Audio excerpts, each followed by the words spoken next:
We'll call case 21 CR 487, People of the State of Colorado versus Ahmad Al Aliwi Alissa. Can I have the appearance of counsel for the people, please? Good morning, Your Honor. Michael Doherty and Ken Kuffner on behalf of the people of the state of Colorado. Good morning. And for the defendant? Good morning, Your Honor. Catherine Harold, Daniel King, and Sam Dunn on behalf of Mr. Alissa, who is present.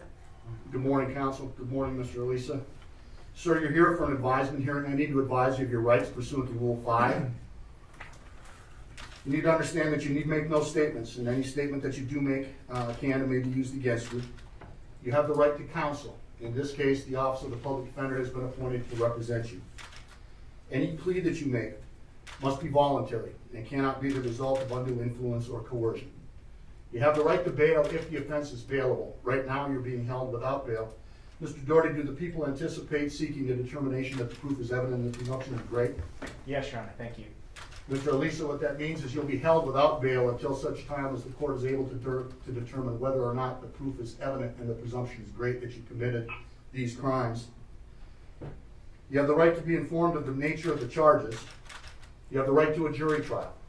And you have the right to demand and to receive a preliminary hearing within a reasonable time to determine whether probable cause exists.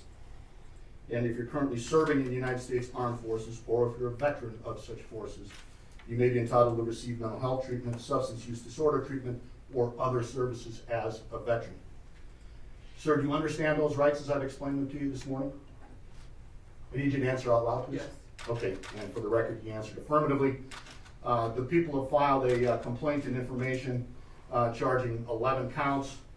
Ms. Harold, on behalf of the defendant, will you acknowledge receipt of the complaint and information, waive formal reading, and further advisement? Yes, Your Honor. All right. We need to set this matter for a hearing on proof evidence presumption grade along with the preliminary hearing. What's the defense's thoughts with respect to how soon we can set that hearing? Your Honor, we would be requesting at this time that we actually set a status prior to setting the proof evidence presumption grade hearing. Our position is that we cannot do anything until we are able to fully assess Mr. Alissa's mental illness. We cannot begin to assess the nature and depth of Mr. Alissa's mental illness until we have the discovery from the government. It's my understanding that the government is continuing to investigate this case. The discovery is going to be voluminous, and so at this juncture, it doesn't make sense to set the proof evident presumption grade hearing. So we'd be requesting a status conference. And so, is your client willing to waive his right to a preliminary hearing within 35 days to accommodate that or a later setting for preliminary hearing and proof evident presumption grade? He is, Your Honor. What's the people's position on the request for a status in advance of a preliminary hearing? Thank you, Your Honor. The people have no objection. I leave it to the court's discretion. I will say the crime scene has not yet been completed in terms of processing. We will be filing additional charges in the next couple weeks. The people have not received any discovery yet from law enforcement. The defense hasn't received any discovery, so the people have no objection to the defendant's request. All right, how far out were you contemplating that status hearing? Your Honor, it's hard to gauge, but I would ask 3 months. Okay. And you've discussed this with your client, and he understands that he'll continue to be held without bond during that interceding 3 months or so. Yes, Your Honor. All right, so I'm sorry, Mr. Doherty. I'm sorry, Your Honor. I do think 3 months is further out than I anticipated. I would ask for at most a month and a half. I think that'll give us time to have the crime scene processing completed, which I anticipate is the next couple days. Additional charges will be filed in the next 2 weeks, and then counsel will have the discovery available to them. Well, so here's what I'm going to do.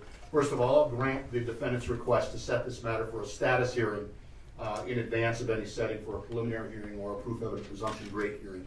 I'm going to direct counsel to contact the CJA for Division 13 to set that status conference. I'll authorize that status conference to be set in about 60 to 90 days. I understand the concerns that you have, Mr. Doherty, but at the same time, I want to make sure that the defense has ample opportunity to prepare to move forward once we do set that hearing.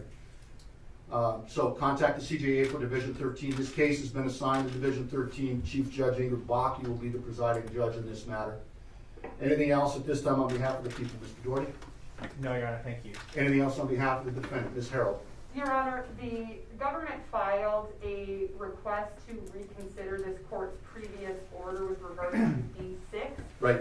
If the court is going to entertain reconsidering that prior to doing it, we'd ask an opportunity to reply. I was going to direct you to reply. How much time do you need? Is 14 days enough? Yes, Your Honor, thank you. Okay, so I'll give the defense 14 days to respond to that motion. I'll issue a written order in that regard.